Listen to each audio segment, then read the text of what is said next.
Vendredi 11 novembre, bonjour à tous, merci de nous suivre sur RTI 1. Le Premier ministre du Burkina Faso, Paul Kabatieba, est en visite de travail en Côte d'Ivoire. Il doit rencontrer ce matin son homologue ivoirien avant d'être reçu par le président Alassane Ouattara. Au cours de la journée, il y aura également une rencontre entre les gouvernements ivoiriens et burkinabés. L'Assemblée nationale de Côte d'Ivoire a adopté hier le projet de loi relatif à la lutte contre la traite des personnes. Un projet de loi qui renforce la lutte contre les réseaux criminels et instaure un cadre légal pour prévenir et réprimer la traite des personnes sur le territoire ivoirien.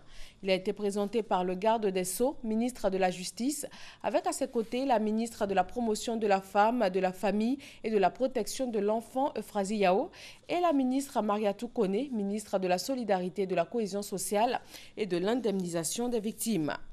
En sport, la Côte d'Ivoire rend hommage à ses athlètes paralympiques.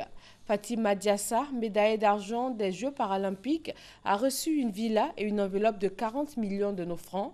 En plus d'elle, d'autres athlètes et tous les membres de la Fédération des sports paralympiques ont été félicités et récompensés. Cathy Touré. 170 millions de francs CFA et 12 distinctions. C'est la récompense de l'État à la Fédération nationale des sports paralympiques et ses athlètes.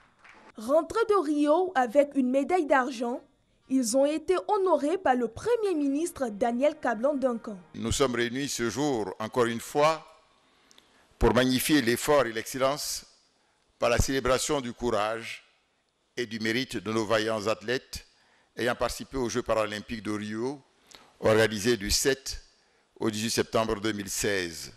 Comme pour les héros olympiques, Fatima Diasso, la médaillée d'argent, reçoit la somme de 40 millions de francs CFA et une villa du même montant. Elle est faite officier dans l'ordre national. Un grand merci au président de la République et l'ensemble des membres du gouvernement. Cette distinction-là me va vraiment droit au cœur et je ne peux que dire merci et on va dire, j'ai patienté mais je n'ai pas été déçue. 10 millions aux finalistes du 200 mètres, Nombo Jean-Luc, officier dans l'ordre du mérite ivoirien. Les encadreurs n'ont pas été oubliés. Le guide athlète et l'entraîneur de Fatim repartent avec 15 millions chacun.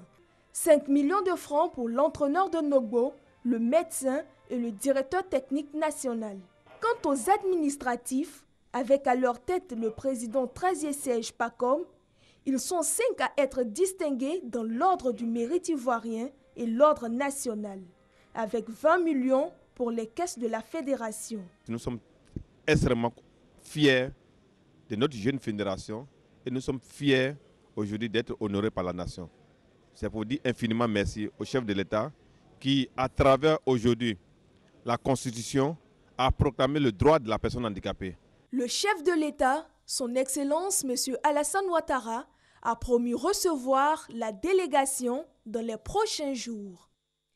Toujours en sport, football cette fois, la deuxième journée des éliminatoires de la Coupe du Monde 2018 Zone Afrique. La Libye et la Tunisie s'affrontent ce vendredi pour le groupe A et demain samedi pour le groupe B, 7 matchs au programme, notamment la rencontre Côte d'Ivoire-Maroc. Le président sud-africain Jacob Zuma a échappé hier jeudi à une nouvelle motion de défiance déposée au Parlement par l'opposition.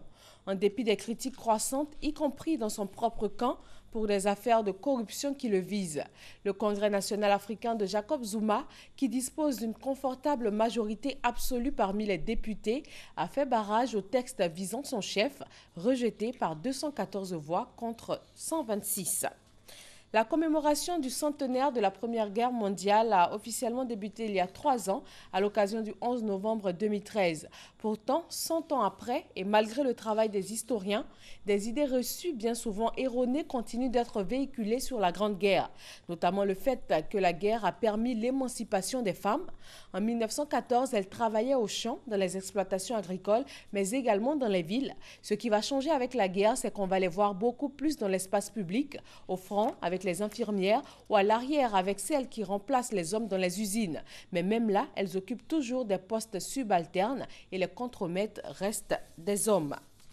En Irak, forte résistance de l'organisation État islamique à l'offensive lancée à Mossoul par les forces antiterroristes irakiennes, les combattants peshmerga kurdes et les milices chiites. Une semaine après avoir percé les lignes de défense du groupe terroriste, un colonel de l'armée irakienne estime que l'opération tourne au cauchemar. La reconquête totale de la deuxième ville d'Irak sera longue. Nouvelle manifestation anti-Trump à travers les États-Unis pour la deuxième journée consécutive. De son côté, le nouveau président élu a rencontré Barack Obama dans le bureau ovale jeudi afin d'évoquer la transition. Donald Trump a ensuite rencontré les leaders républicains du Congrès pour travailler sur l'agenda des 100 premiers jours de sa présidence, à savoir les dossiers à traiter en urgence, dont l'annulation de l'Obamacare. Merci de votre attention. Le journal à 13h sur RTI 1. Très bon vendredi à tous.